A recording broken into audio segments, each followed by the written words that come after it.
Today's topic is proportional quadratic equations, and today's date is April 23rd. This is the note packet that you'll need for today's notes.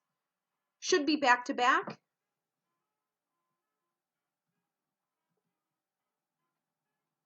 So today what we're going to see in our problems is a proportion.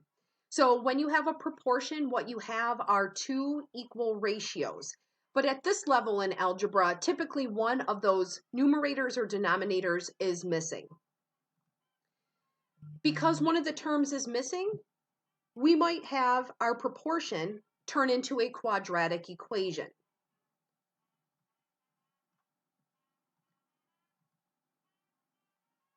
So when you see a proportion, the goal is usually to cross multiply and then solve whatever equation results. And today, again, they'll all be quadratics. So the way to solve those is to factor. So here's example 1. We can see we have a ratio on the left and a ratio on the right. The first thing we want to do is cross multiply. I did draw an oval around my first set. You can cross multiply the other way if you prefer. So when I cross multiply, I'm going to get 24x, and then in the other direction, I'm getting 4x squared. Now, when I see x squared, I automatically should recognize that as a quadratic equation. And we want to place all the terms on the same side so that we can set our quadratic equal to 0. So I'm going to subtract 24x. And now regular factoring rules apply. So I want to determine if there's a GCF that I can pull from both terms. So if you take a minute and look at that, I think that I see a 4 in common and an x. So I'm going to pull 4x as a GCF, and that will leave x minus 6 behind. We're going to now set each factor equal to 0. So if I divide both sides by 4, x is still 0.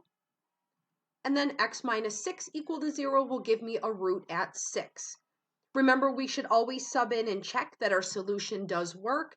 For the sake of time, though, I'm just going to write up my solution set as 0 and 6. In example 2, we still have a proportion. We have a binomial in the numerator and a binomial in the denominator. This won't change anything in the cross-multiplying process. So I'm going to start on this side. Please remember to put your binomial in parentheses. Otherwise, we're going to lose terms when we distribute. So you can see I've got my grouping symbols on both binomials. And when I multiply in the other direction, I get 32. On the left-hand side, I'm going to go ahead and distribute. I should produce 4 terms when I distribute. And I still have 32 on the right-hand side. We're going to clean this equation up a little bit before we start to factor. So the middle terms, negative 10x and positive 10x, they'll combine. And they actually become a 0, so they get wiped out. And now in this step, I want to subtract 32 so that all my terms are together. So that will give me now negative 36, but the quadratic is in standard form.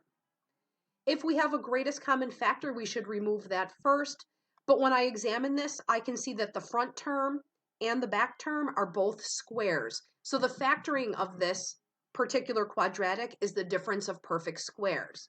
So we're going to have 2 identical quantities. One is going to be plus, one is going to be minus.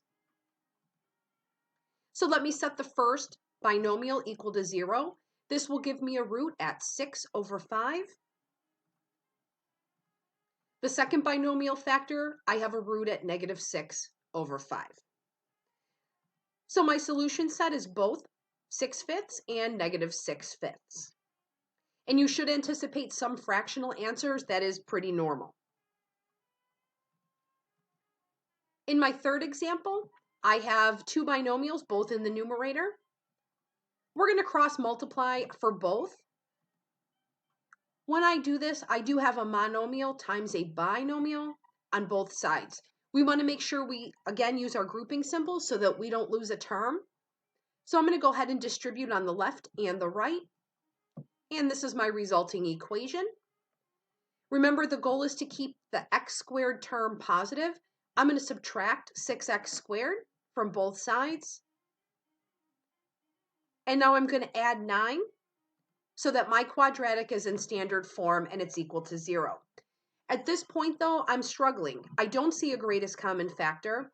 I don't see difference of perfect squares. I don't know how I'm going to factor this. So what I'm going to do is I'm going to put 1 back on the right-hand side. And now I'm going to try to isolate the x squared quantity. So I'm going to divide both sides by 2. So that will leave me x squared equals the square root of 1 over 2. When you take the square root, if you recall from earlier in our year, we have both a positive and a negative root. Now, the square root of 1/2 will not simplify into a nice, pretty number. So when this happens, I'm going to tell you it's okay to give me a decimal. So what I'm going to do is just in my iPad, I'm going to put in the square root of 1/2, and I'm going to get 0.707. I did round this off, and I'm also going to have the negative square root of 1/2, which is negative 0.707. So in some of these cases, when you get down to x squared, you might have to provide a decimal. This is going to be homework number 104. You'll find this in your packet. If you can show your work in the white space, that's fine. If you prefer to do your work on separate paper, I'm also fine with that, but just make sure you show me everything. Only do the problems that I've circled. And then when you're done, please make sure you submit your assignment right away as a PDF. If you have any questions while you're going through the notes or trying to work on your homework, just send me an email or a text and I'm happy to help. Have a great day.